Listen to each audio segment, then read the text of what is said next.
రాజకీయాల్లో కనీసం నిజాయితీ ఉండాలనేది అందరూ పౌరులు చెప్పే మాట.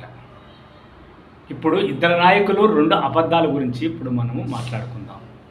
ఎందుకంటే గతంలో ల్యాండ్ టైటింగ్ యాక్ట్ మీద చంద్రబాబు నాయుడు సమర్థించినాడని కూడా వార్తలు వచ్చాయి. నిజంగా అది అబద్ధమైతే మోడీ గారు కేంద్ర ప్రభుత్వమో ల్యాండ్ టైటిలింగ్ యాక్టులు కానీ అమలు చేయాలనే ఉద్దేశం లేకపోతే ఈరోజు కేంద్ర హోమ్ మినిస్టర్ దగ్గర నుంచి కానీ ప్రధానమంత్రి దగ్గర నుంచి కానీ లేదా కనీసం ఢిల్లీలో ఒక్క నాయకుడి దగ్గర నుంచి అయినా సరే ల్యాండ్ టైటింగ్ యాక్ట్ అనేది కేంద్ర ప్రభుత్వానికి సంబంధం లేదని ఒక్క మాట చెప్పించమనండి. కానీ ఆయన చెప్పించడు. ఎందుకంటే ఎలక్షన్లో ఎట్లా బూచిని చూపించాలి, ఏ విధంగా ప్రజలు తన వైపు తిప్పుకోవాలనే ఆలోచనతో వెళ్ళే కదా. కాబట్టి ఎన్నో ప్రచారాలు అటు ఇటు చేసి ఎట్టగలకు గెలిచాడు.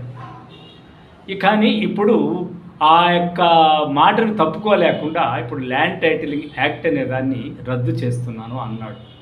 మరి ఎంతవరకు రద్దు చేస్తాడో మనకు తెలియదు. కానీ కేంద్ర ప్రభుత్వం ఎట్ట రియాక్ట్ అవుతుందో కూడా మనకు అర్థం కాదు. కానీ ల్యాండ్ టైటిలింగ్ యాక్ట్ ఇప్పుడు రద్దు చేస్తున్నాడు.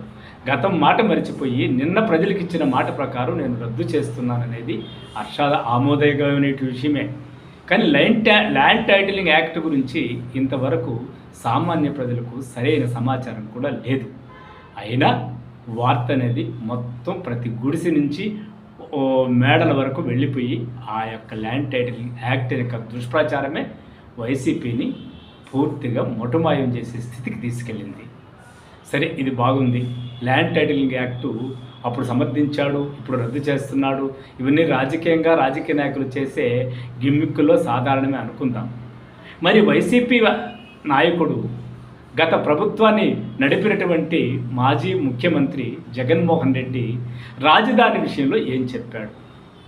గతంలో అసెంబ్లీలో కానీ ప్రజా యొక్క యాత్రలో కానీ ప్రతి చోట ఆ రాజధాని ఇక్కడి నుంచి ఎక్కడికి కదలదు, దీనికి మేము కూడా ఆమోదం చేస్తున్నామని అసెంబ్లీలో కూడా ప్రభుత్వంలో ఉన్నటువంటి తెలుగుదేశానికి మద్దతు ఇచ్చాడనేది అందరికీ తెలిసిన విషయమే. కానీ ఇంకోవైపు శివరామన్ కమిటీ అని అదని ఇదని రకరకాల వార్తలు వస్తున్నప్పటికీ ఈయన ఆ రోజు అధికారం కోసమో లేకపోతే విజయవాడ ఆ పరిసర ప్రాంత ప్రజల మెప్పు పొందడం కోసమో రాజధాని ఇక్కడే ఉంటుందని చెప్పింది మాత్రము వాస్తవం. అయితే ప్రాక్టికల్గా దిగే కొద్దికి రాజధాని ఇన్ని లక్షల కోట్లతో ఇక్కడ కట్టడం అనేది సాధ్యం కాదు. కాబట్టి ఆల్రెడీ అభివృద్ధి చెందినటువంటి విశాఖపట్నాన్ని మనము ఎగ్జిక్యూటివ్ రాజధానిగా చేసుకొని ఇక్కడ సెక్రటేరియట్ని పెట్టుకొని కర్నూలులో హైకోర్టు పెట్టుకొని విడివిడిగా చేయడం వల్ల ప్రజల్లోకి విభజించు పాలించు సూత్రం కాకుండా వికేంద్రీకరణకు మంచి అవకాశం ఉంటుందనే ఒక సదుద్దేశంతో నేను చేస్తున్నానని ఆయన ఒక సాహసోపేతమైన నిర్ణయం తీసుకున్నాడు. ఎక్కడైనా సరే ప్రజలకి ఒక రాజధాని అనేది ఆకర్షణీయమైనటువంటి ఐటెం. దాన్ని ఆకర్షణీయం కాకుండా రాజధాని అనేది ముక్క చెక్కలు చేశాడు. 3 ముక్కల ఆట ఆడాడనే దానికి అటు విమర్శకులకి అటు ప్రతిపక్షానికి సామాన్య ప్రజలకు కూడా అవకాశం ఇచ్చినటువంటి వాడై దాన్ని సాగదీసుకుంటూ వెళ్ళాడు. నిర్ణయం తీసుకొని రాజధాని అక్కడికే మార్చేసి పరిపాలన ఆ విధంగా కొనసాగించుంటే తను అనుకున్నాడు, చేశాడు. అక్కడ అభివృద్ధి ఇది, ఇక్కడ అభివృద్ధి ఇది, ఇక్కడ ఇది అని చెప్పేసి ప్రజల దగ్గరికి మ్యాండేట్ లాగా ఒక ప్రజా తీర్పు కోసం వెళ్ళుంటే చాలా బాగుండేది. కానీ కాలం కాస్త కరోనా అనొచ్చు, ఇంకొకటి అనొచ్చు, పథకాలకు ఆర్థిక లోటు కావచ్చు, ఏదైనా సరే కారణాలు ఏవైనా రాజధాని విషయంలో జగన్మోహన్ రెడ్డి కూడా తప్పుటడుగు వేసినాడనేది మాత్రము వాస్తవం. అంటే ఆ నాయకుడు ల్యాండ్ టైటింగ్ యాక్ట్లో 2 నాలుగులతో ప్రవర్తిస్తే ఇక్కడ జగన్మోహన్ రెడ్డి రాజధాని విషయంలో 3 నాలుగులతో ప్రవర్తించాడనే విమర్శలకు అవకాశం ఇచ్చారు. సో ఫ్రెండ్స్, ప్రజలారా, రాజకీయ నాయకులు వాళ్ళ ఓటును దృష్టిలో పెట్టుకుని చేసేటటువంటి స్టేట్మెంట్లు కానీ నిర్ణయాలు కానీ మనం కొంచెం దూరదృష్టితో ఆలోచించి ఏది సమంజసంగా ఉంటుంది, ఏది అసమంజసంగా ఉంటుందని ఆలోచించి మనం ప్రజా తీర్పుకు వెళ్ళేటప్పుడు మన ఓటును కూడా అలా సద్వినియోగం చేసుకోవాలి. ఈసారి అలా సద్వినియోగం చేసుకోకుండా మొత్తంగా వన్ సైడ్ వార్ లాగా తయారవడం అనేది ప్రజాస్వామ్యానికి అంత క్షేమం కాదు.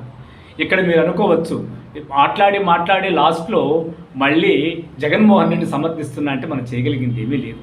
ఇక్కడ జగన్మోహన్ రెడ్డి అయినా చంద్రబాబు నాయుడు అయినా ప్రజలకు ఏం చెప్పారనేది ముఖ్యము, ప్రజలు ఏం ఆలోచిస్తున్నారనేది ముఖ్యం. కాబట్టి దాని దృష్టిలో పెట్టుకొని ఇక ఉన్నటువంటి ప్రభుత్వం ఏ అడుగులు వేస్తుంది, ప్రతిపక్షంలో ఉండే వాళ్ళు ఏ అడుగులు వేస్తారు, వీళ్ళ మధ్యలో ఉండే ఘర్షణ ఏది, ఎవరిది నిజాయితీ గుర్తించి 2029కి ఇప్పటి నుంచే ప్రజలు ప్రిపేర్ అవ్వడం తప్ప చేయగలిగింది ఏమీ లేదు. ఫలితాలు ఎలా వస్తే వాటిని స్వీకరించి ముందుకు పోవడమే ప్రజల ముందుండే కర్తవ్యం. ఎందుకంటే ఓటనే ఆయుధంతో తీర్పు ఇచ్చేశాం. ఇక ప్రజలకు ఎటువంటి ప్రమేయం లేని పరిస్థితులు అయితే మాత్రము భారీ మెజార్టీ వల్ల ఉండే అవకాశం ఉంది. ఇలాంటి భారీ మెజార్టీ వీళ్ళకైనా వాళ్ళకైనా ఇవ్వకుండా ఉంటేనే ప్రజాస్వామ్యం కొన్నాళ్ళు బతికి బట్టగడుతుందనే సంగతిని ప్రజలు, ఉద్యోగులు, వివిధ రంగాల యొక్క మేధావులు ఆలోచించాల్సిన అవసరం ఉంది. Thank you. Political review.